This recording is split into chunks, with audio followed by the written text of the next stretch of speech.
ആലപ്പുഴ കരുവാറ്റയിലെ വയോധികന്റെ കൊലപാതകത്തിന് പിന്നിൽ 13 വയസ്സുകാരിയായ ബന്ധുവായ കുട്ടിയും ആ കുട്ടിയുടെ കൊട്ടേഷൻ സംഘവും. 8ാം ക്ലാസ്സുകാരി ഉൾപ്പെടെ പ്രായപൂർത്തിയാകാത്ത 4 പേരെ പോലീസ് ഇപ്പോൾ കസ്റ്റഡിയിലെടുത്തിട്ടുണ്ട്. ശിവൻകുട്ടിയെ കൊലപ്പെടുത്തുന്ന ദൃശ്യം കുട്ടികൾ വീഡിയോ കോളിലൂടെ കൊട്ടേഷൻ നൽകിയ പെൺകുട്ടിയെ കാണിച്ചുവെന്ന് പോലീസ് പറഞ്ഞു. ഐഫോൺ വാങ്ങാനും സുഹൃത്തുക്കൾക്ക് ആഡംബര ബൈക്ക് വാങ്ങാനുമായിരുന്നു കൊലപാതകം. നഗ്നനാക്കി കെട്ടിയിട്ട് കഴുത്ത് ഞെരിച്ചാണ് ശിവൻകുട്ടിയെ കുട്ടികൾ കൊലപ്പെടുത്തിയത്. മനീഷ് മഹിപാൽ ഇപ്പോൾ സ്ഥലത്തെത്തിയിട്ടുണ്ട്. മനീഷ് മഹിപാൽ, കൂടുതൽ വിവരം നമുക്ക് ലഭ്യമാണോ? എന്താണ് നമ്മൾ മനസ്സിലാക്കുന്നത്? പോലീസിന്റെ പ്രാഥമിക നിഗമനം എന്താണ്?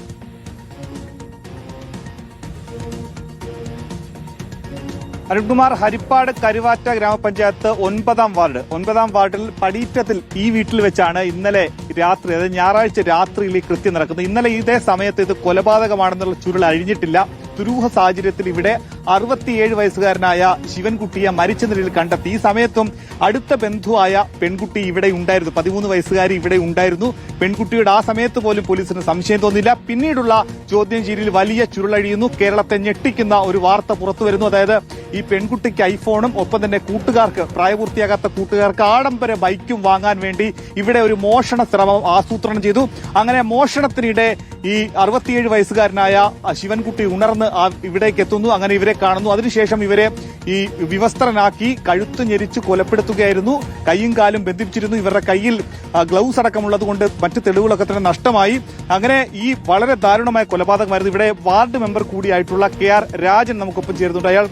അദ്ദേഹം ഈ സമയത്ത് ഇന്നലെ ഇവിടെ ഉണ്ടായിരുന്ന ആളാണ്, നേരിട്ട് ആ മൃതദേഹം കണ്ടയാളാണ്, ഈ കുടുംബത്തെപ്പറ്റി കൃത്യമായ കാര്യങ്ങൾ അറിയാവുന്ന ആളാണ്. ഇവർ 3 വർഷങ്ങൾക്ക് മുൻപാണ് കൊല്ലത്ത് നിന്നും ഇവിടേക്ക് താമസം മാറി ഇവിടെ വാടകയ്ക്ക് എത്തിയത്. മറ്റു സംശയങ്ങളോ മറ്റു പ്രശ്നങ്ങളോ ഒന്നും ഇല്ലാത്തൊരു കുടുംബമാണെങ്കിലും കുടുംബാംഗമായ പെൺകുട്ടി തന്നെ ഇങ്ങനെ ചെയ്തതിൽ നാടും ഞെട്ടിത്തെറിച്ച് നിൽക്കുകയാണ്. ചേട്ടാ, എങ്ങനെയായിരുന്നു മൃതദേഹത്തിന്റെ ഒരു രീതി? മൃതദേഹം ഞാൻ ഇന്നലെ രാവിലെ 9:30ക്കാണ് ഇങ്ങനെ ഇവിടെ സംഭവം നടന്നിടത്തോട്ട് പരിസരവാസി വിളിച്ചറിയിച്ച ഞാനിവിടെ വന്നു. അപ്പം അവരെ ഈ ഒരു അടുക്കള വശത്തുള്ള ഗ്രില്ലിട്ട് ഒരു തല്ലി തുറന്നായിരുന്നു. അപ്പൊ ഞാൻ അകത്ത് കയറി നോക്കിയപ്പോൾ കൈയും കാലും കെട്ടി കഴുത്തിലും കെട്ടിയിടുന്നതിൽ ചരിഞ്ഞ് വസ്ത്രങ്ങളില്ലാത്ത രീതിയിൽ കിടക്കുമായിരുന്നു.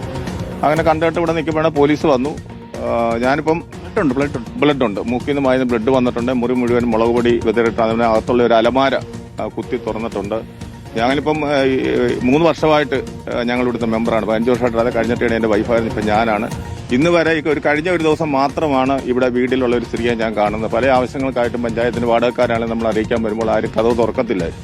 കഴിഞ്ഞ ദിവസം തൊട്ട് അപ്പുറത്തെ റോഡിലെ വെള്ളം ഒഴുകാതെ ഇവര് ലോഡ് വന്നപ്പോൾ പൊട്ടിയതാണെന്നുള്ള ധാരണ ആൾക്കാർ പറഞ്ഞനുസരിച്ച് വന്നപ്പോൾ കതവ് തുറന്നു. ഞാൻ പറഞ്ഞില്ല പൈപ്പ് ഇടണം എന്ന് പറഞ്ഞു. പൈപ്പ് ഇടാം മെമ്പറെ എന്ന് പറഞ്ഞ് കതവ് അടച്ചതല്ലാതെ ഇവിടുത്തെ ഈ ശിവൻകുട്ടി എന്ന് പറഞ്ഞ ആളിനെ ഞാനിപ്പോൾ ഇന്നലെ ഫോട്ടോയിൽ കൂടിയാണ് അതുപോലെ മരിച്ചു കിടക്കുന്നതാണ് കണ്ടത്. അല്ല ഇവിടുത്തെ ഒരാളിനെയും എനിക്ക് ഒരു വാർഡ് മെമ്പർ എന്ന രീതിയിൽ അറിയത്തില്ല. ഈ കുട്ടിയെ കാലങ്ങളിൽ ഇവിടെ മുൻപും ആളുകൾ വന്നതായിട്ട് ശ്രദ്ധയിൽപ്പെട്ടിട്ടുണ്ട്. പോലീസിന്റെ രഹസ്യാന്വേഷണ വിഭാഗം എന്തൊക്കെ ചില കാര്യങ്ങൾ കണ്ടെത്തിയിട്ടുണ്ടോ പറഞ്ഞു കേട്ടിട്ടുണ്ട്.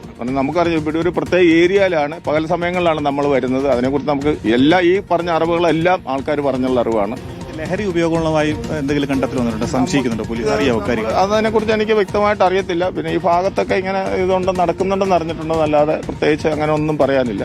പിന്നെ ഒരു പ്രത്യേക ഒരു കുടുംബമായിരുന്നു. അരുൺകുമാർ, അതിദാരുണമായ കൊലപാതകമാണ് അത്. കൊലപാതകം നേരത്തെ, അതായത് മോഷണം നടത്തണം എന്നുള്ള കാര്യം നേരത്തെ തന്നെ ആസൂത്രണം ചെയ്തിരുന്നു. കൊലപാതകം നേരത്തെ തന്നെ ആസൂത്രണം ചെയ്തതാണെന്നുള്ള കാര്യം ഇനി വ്യക്തത വരാനുണ്ട്.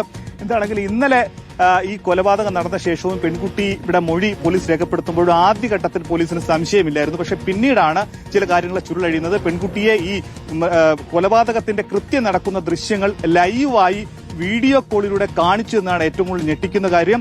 വിവസ്ത്രനാക്കി കൈയും കാലും ബന്ധിപ്പിച്ച് മുറി മുഴുവൻ മുളക് പൊടി ഇട്ട ശേഷം കഴുത്തു ഞെരിച്ച് ശ്വാസം മുട്ടിച്ച് കൊലപ്പെടുത്തുകയായിരുന്നു എന്നാണ് പ്രാഥമിക മനസ്സിലാക്കുന്നത്. അല്പസമയത്തിനകം തന്നെ പോസ്റ്റ്മോർട്ടം റിപ്പോർട്ടിന്റെ പ്രാഥമിക വിവരം നമുക്ക് ലഭ്യമാകും. അങ്ങനെയെങ്കിൽ മറ്റെന്തെങ്കിലും തരത്തിലുള്ള മർദ്ദനമോ തലയ്ക്ക് എന്തെങ്കിലും ക്ഷതമേറ്റിട്ടുണ്ടോ എന്നടക്കമുള്ള കാര്യങ്ങൾ വ്യക്തമാകേണ്ടതുണ്ട്. ഈ വീട്ടിൽ ആരുമില്ലാത്ത സമയത്ത് രാത്രിയിലെത്തിയ സംഘമാണ് ഈ മോഷണവും കൊലപാതകവും നടത്തിയത്.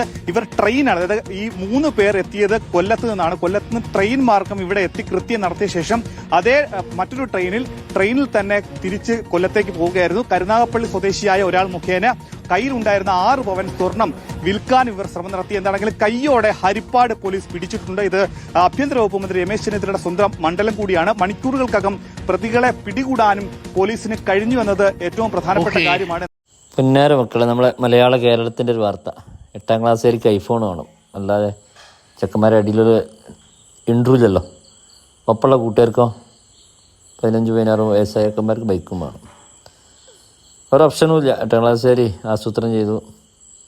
ഒരു ബന്ധുവിനെ, ഒരു 68കാരനായ ഒരു ബന്ധുവായ ഒരു മുത്തച്ഛനെ കാച്ചി എന്നല്ല, എനിക്ക് കാണണം എന്ന് പറയുന്ന വീഡിയോ കോളിൽ കണ്ടു ചെയ്തു. ഞാൻ ഒന്നും പറയില്ല. നിങ്ങൾ ആവശ്യമുണ്ടെങ്കിൽ കമൻറ്റ് ചെയ്താൽ നിങ്ങൾ കിട്ടോ ന്യൂസ്.